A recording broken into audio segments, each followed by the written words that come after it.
Update muna tayo guys. Na-interview guys si Marcos Jr. Galing sa state visit niya sa Japan. Naambos interview ng media. Kung anong masasabi niya sa online voting.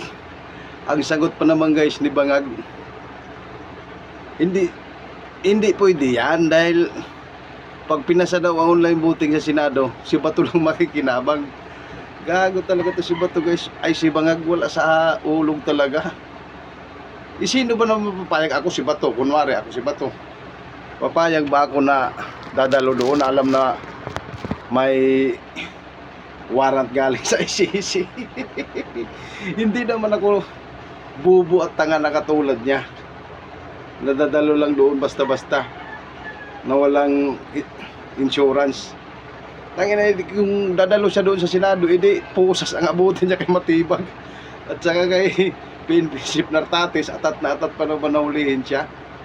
Ngayon, yun ang comment ni mga guys ni Marcos Jr.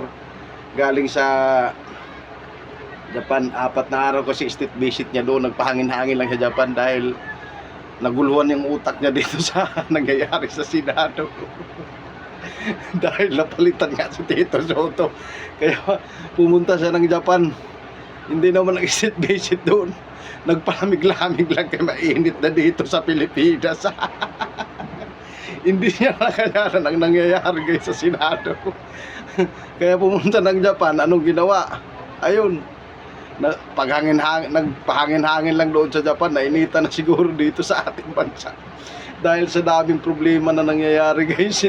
Isipin mo, mahal ang bilhin, oil crisis, mataas ang dollar, inflation rate mataas, tapos yung survey pa niya napakababa, bumagsak ng 15%. Kaya na pumunta ng Japan guys.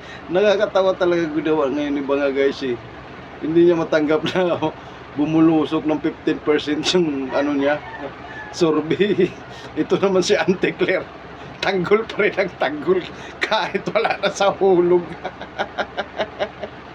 Ay, Auntie Claire, na ginagawa lang si Auntie Claire ng King Koy.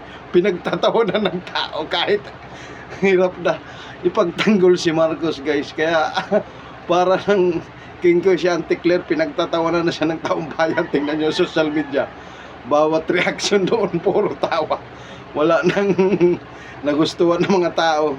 Ayaw pa rin nila, hindi pa rin talaga nila matanggap na sira-sira na yung imahe ng mga Marcos. Dahil sa nakauna nangyayari. Kaya ang nangyari, kaya Auntie Claire, ginagawa na lang siyang katatawanan ng mga tao. Dahil pag sumagot siya, pag nag-comment, guilty kaagad eh. May atake kaagad siya sa mga Duterte. So yun lang muna guys ang update natin ngayong araw na to, araw ng Biyernes. Nakakatawa talaga to si Marcos Jr. Bangag talaga, palong-palo. Sayang ang bayot.